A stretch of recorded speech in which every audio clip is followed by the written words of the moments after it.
이나면 어떻게 하나? 이 불균형이 생기면 또 욕을 또 개쳐먹을 거잖아. 그래서 매번 6월달 시험, 9월달 시험 50만 명 정도를 대상으로 코호트 실험을 하는 것 같아.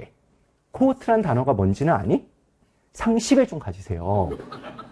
집단 실험을 한다는 거야. 그래서 진짜 맥락도 이해를 못하면 어떡하냐. 50만 명 대상으로 코호트 실험은 그게 뭐 아무튼 그렇단 소리고.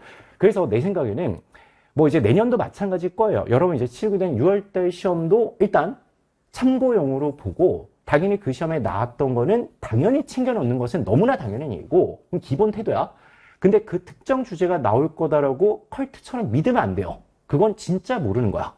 그리고 당장 매년 그래왔듯이 6월달 시험에 나왔던 거랑 9월달 시험에 나왔던 건 소재 자체가 하나도 겹치지 않거든? 왜? 또 다른 실험을 해보는 거야. 이들은 너네한테 관심이 없어. 전체 정규분포가 이쁘게 맞춰져서 그 표준 점수 표준화시켜서 일단 거의 비슷하게 나오네 안 나오네 이거만 딱 관심이거든? 근데 안타깝지만 올해 거의 비슷하게 맞췄어요. 거의 완벽한 실험한 거거든? 이건 거의 오차가 없다고 보는 게 맞아. 그러니까 보면 100점을 맞았을 때 미적분하고 기하 표준점수 일단 똑같이 맞춘 것이 이들은 대성공이라고 생각할 거야. 만점 맞았을 때 139점이에요. 근데 확률과 통계는 다 맞았을 때 표준점수가 137점이거든? 거의 차이가 없는 거야. 거의 차이가 없고. 그리고 이들이 더 두려워하는 거 뭐냐? 100점 맞았을 때 확률 통계 표준점수가 더 높으면 분명히 지랄 먹을 게 뻔하거든? 왜? 애들 생각했지. 아니, 미적분이 할 게 10제곱인데, 이게 다 맞았는데 이런 생각이 어때? 분명히 난리가 나니까 딱 적절하게 맞췄어. 근데 여기서 일단 생각할 거, 표준점수가 유리하다, 불리하다 이것 가지고 선택하는 바보들은 당연히 또 없을 거라고 믿고 하나를 틀렸을 때 표준점수가 똑같아요. 그러니까 만점 말고는 거의 차이가 없다는 거고 그리고 뭐 확통을 100점 맞은 애 지금 59명밖에 안 돼. 그리고 뭐 미적분 기하 다 맞은 애 780명이야. 쟤네가 갈 길이 조금 달라 보이거든? 그렇잖아? 조금 다르기 때문에 이거는 전혀 신경 쓸 게 아니다. 그러면 제가 다른 지역 돌아보니까 아직도 고민하는 거는 내가 무슨 선택 과목을 해야 될까? 이걸 아직도 고민을 하던데 지금 고민할 단계가 아니야. 너 지금 수능시험 1년도 안 남았어. 그럼 일단 본인이 잘할 수 있는 거 해서 일단 하는데 한 가지 리스크를 말씀드리면 혹시 이제 미적분을 선택했는데 내가 미적분을 처음 한다 한번 손 들어볼까? 아예 처음이면 조금 리스크가 있어요. 내가 그 얘기부터 해드릴게. 만약에 미적분 시험이 올해 수능 시험처럼 나온다는 게 확정이면 1년 해도 충분히 커버가 돼. 걸릴 문제가 없어. 뭐 대단히 정교한 사고 요구하는 게 없고 그냥 보이는 대로 투덕투덕 계속 투덕투덕 시면 답이 나와. 근데 그거를 못해. 근데 한 가지 더. 만약에 6월달 시험처럼 나온다고 하면 이거는 사실 가성비가 좀 떨어져요. 1년을 해서 될까 말까고 이게 약간 좀 이제 이것만 또 하다 보면 어디에서 문제가 생길까? 공통에서 문제가 생겨. 그래서 약간 처음 한다면 좀 생각을 조금 스스로 잘 알아서 해볼 필요가 있지 않을까? 라는 생각. 그리고 혹시 확통을 선택했는데 확통을 아직 안 한 친구는 없을 거라고 아직 안 했어? 이제 선생님 거 시발 좀 듣고 있죠. 아니 한 번도 안 했어? 씨발 왜 반말이야? 아니 한 번도 안 했어? 도대체 무슨 삶을 사는 거야?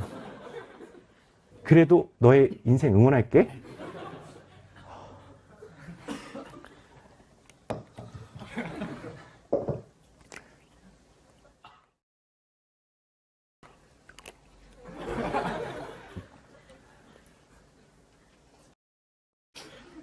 열심히 해, 새끼야.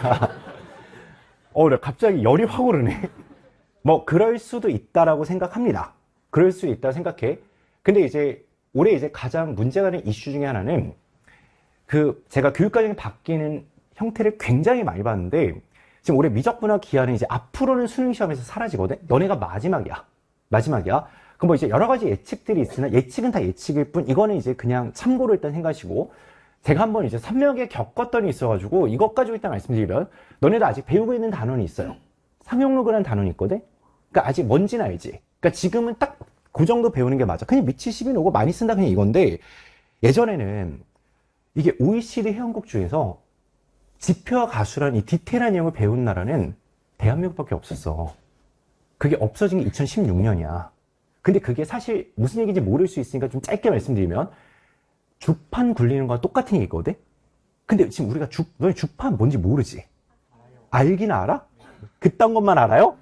근데 아무튼 그게 이제 사람이 이제, 우리 이제 직접 잘 안 쓰잖아? 그냥 계산기 쓰잖아. 그러니까 그때 시절 얘기라서 이게 좀 시대에 뒤떨어지는데 뭐 드디어 없어지긴 했어. 땡큐. 좋아. 없어졌어. 근데 이제 그때 교육과정 많이 사라질 때 분명 이제 평가원도 이제 문제를 많이 만드니까 이게 아까운 문제들이 분명 있을 거야. 언젠가는 이걸 써야 되는데. 그때 마지막 나영 시험. 그때 나영이라는 게 A형이었고 그게 문과 시험이었거든요. 30번에 정말 아무도 풀 수 없는 상용어급 문제를 내고 끝났어요. 근데 그 문제가 추억이 안 돼. 왜? 교육과정이 사라졌으니까 어느 누구도 그 문제를 기억을 못 해. 그 기억하는 사람은 나랑 그때 당시 시험을 봤던 걔네들밖에 기억을 못 해. 전 처음에 뭐 깜짝 놀랐어요. 제일 어려웠어요. 이때까지 나왔던 수능 문제를 그만큼 어려웠던 문제가 없어요. 일단 풀 수가 없어. 그러니까 물론 이제 그때는 시험 자체가 문과 시험이 약간 특이하게 29 플러스 1이나 28 플러스 2였거든? 이건 이해하니? 28개가 굉장히 쉬운데 어느 정도 쉽냐면은 그냥 영어 듣기 하면서 풀 수 있어요. 진짜